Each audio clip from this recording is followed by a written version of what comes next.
কিন্তু জাগতিক জগতের অনেক পাত্রে রাখা যায়। সেই উজ্জ্বল নীলমণির রস, কৃষ্ণ ভজনের রস, হরি কথার রস, গুরু কথার রস, সেই সুমধুর রস, রস চাইতো সুমধুর, সেই রস বাবা ধরে রাখতে হলে এহ জগতের পাত্রে রাখা যায় না। সেই রসটা রাখতে হলে বাবা একটা যোগ্য পাত্রের প্রয়োজন। যোগ্য পাত্রটা কি? যোগ্য পাত্রটাই হলো এই 3.5 দেহ। যাহা আছে বিশ্ব ব্রহ্মাণ্ডে তাহা আছে এই দেহ ভাণ্ডে। সেই দেহ ভাণ্ডটা আগে পবিত্র করতে হবে। সেই দেহ ভাণ্ডতে রাখতে হলে এই সাধু সঙ্গ, ভক্ত সঙ্গ, বৈষ্ণবের সঙ্গ করে করে এই দেহটাকে আগে পরিষ্কার করতে হয়। যদি এই জগতে কেউ পরিষ্কার করে বাবা গুরুচরণ আশ্রয় করে দুটি নয়নের জলে ভেসে ভেসে যদি সেই মধুর কৃষ্ণ কথা শ্রবণ করতে পারে বাবা, এই জগতে বাবা তারাই তো সেই রসগুলো ধরে রাখতে পারে। তাহলে গমন গোষ্ঠ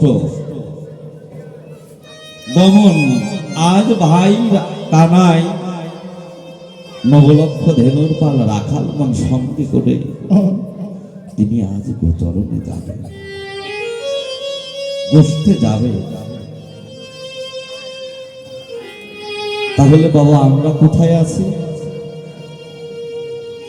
আমরাও তো সেই গোঠো খেলা খেলবো বলে এসেছি। সবাই ধরাধামে আসেনি, প্রতিশ্রুতি হয়ে এসেছি।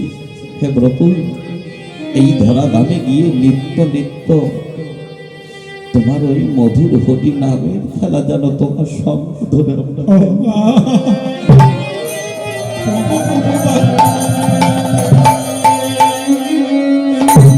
তোমার সঙ্গ ধরে যেন সেই মধুর হরি নামের খেলা খেতে এই সুন্দর পৃথিবী হতে যেন আমরা বিদায় নিতে পারি।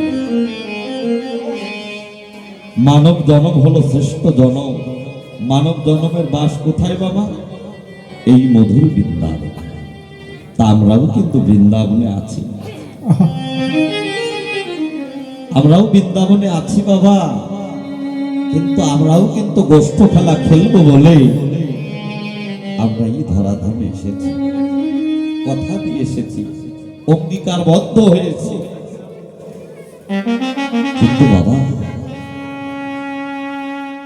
গোষ্ঠ হলো 2 প্রকার। একটা হলো সংসার গোষ্ঠ, আর একটা হলো গোষ্ঠ। এই সংসার জগতের গোষ্ঠ খেলা খেলে এই গোষ্ঠ, এই সংসার জগতে গোষ্ঠটা যেদিন গোবিন্দ চরণে করতে পারে, গুরু চরণে আত্মনিবেদন করতে পারবো, যেদিন আমার তো বলতে কিছু থাকবে না। নিজের আমিত্ব অহংকার দূরীভূত করে যেদিন হা গৌর প্রাণ গৌর বলে গুরু গোবিন্দের নিবেদন করতে পারবো একমাত্র বাবা, সেদিনই আমার আপন গোষ্ঠে আমি রওনা হতে পারবো। সেদিনই আমি সেই মধুর গোষ্ঠ খেলা খেলতে পারবো। জগতে বাবা সবাই কি সেই গোষ্ঠ খেলা খেলছি? হয়তো আপনারা খেলছেন বাবা, আমার ভাগ্যে হয়নি। আমি অপরাধী, আমি মহাপাপী। না জানি ভজন সাধন, না জানি প্রভুর নিত্য সেবা, না জানি প্রভুর নিত্য গুণগান। মহাজন বললেন এ জগতে বাবা মায়া সংসারে যারা আছে, যারা আজ পর্যন্ত দীক্ষা শিক্ষা মন্ত্র গ্রহণ করে নাই, যারা গুরু গোবিন্দের চরণে দেহখানা আত্মনিবেদন করে নাই, এ জগতে বাবা তারা সেই গোষ্ঠ খেলা খেলতে পারছে না। তারা খেলছে কোন খেলা? খেলা খেলছে, কিন্তু সেই খেলাটা হলো মায়ার খেলা, আত্মসুখের খেলা, কখনো গৌর সুখের খেলা না, আত্মসুখের খেলা খেলছে বাবা এ জগতে। বাবা তারা কি ভগবানের সঙ্গ লাভ করতে পারছে না? সেই খেলার মাঠটাই হলো এই 3.5 দেহ। এই দেহের মাঝে বাবা 9 লক্ষ ধেনু আছে, 10টা ইন্দ্রিয় আছে, 6টা পাল আছে, কাম ক্রোধ লোভ মোহ মদ মাৎসর্য, 10 ইন্দ্র 6 রিপু যেদিন আমি জয় করতে পারব,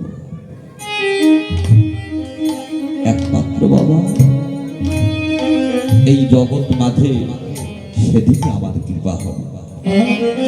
আর সেদিনই আমি সেই মধুর খেলা খেলতে পারবো ভগবানের সঙ্গ ধরে। তাই তো হে সাধুগুরু বৈষ্ণব, আমরা সবাই এসেছি ধরাধামে হরি নামের খেলা খেলবো বলে, কিন্তু বাবার সমত্ব লইয়া ভজে তাহে কৃষ্ণ নাহি তেজে আর সব জীব মরে অকালে। এ জগতে আজ পর্যন্ত যারা বাবা দীক্ষা শিক্ষা মন্ত্র গ্রহণ করে না, যারা গুরু গোবিন্দের চরণে দেহখানা সমর্পিত করে না, এ জগতে বাবা তাদের কিন্তু খেলা হচ্ছে না। ধর্মটা এমনই বস্তু, ধর্মটাকে ধরে রাখার নামই হলো ধর্ম। যে ধারণ করতে পারে, নিজে বাঁচো অপরকে বাঁচিয়ে রাখো, তার নামই হলো ধর্ম।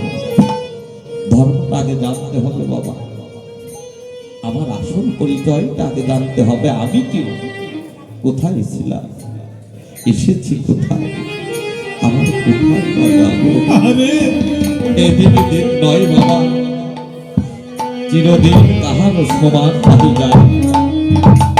আজকে যে রাজা, কালকে ভিক্ষা চায়। ধন ঐশ্বর্য বাবা পরিপূর্ণ আছে অহংকারে মত্ত হয়ে বাবা। যার ভজন করার কথা, যাকে ভালোবাসবো বলে, যার গুণকীর্তন করবো বলে, আজ তাকেই আমরা ভুলে আছি। তাই তো সাধুগুরু বৈষ্ণব, আমরা এমন দেবের দুর্লভ মনুষ্য জন্ম পেয়েছি, যেন এই জন্মটা হেলায় হেলায় না যায়। আমরা যেন সকাল সকাল গুরুচরণ আশ্রয় করে সেই গোষ্ঠ খেলা খেলে যেন এই মানব জনম ধন্য করে আমরা গোবিন্দের চরণে দেহখানা আত্মনিবেদন করতে পারি।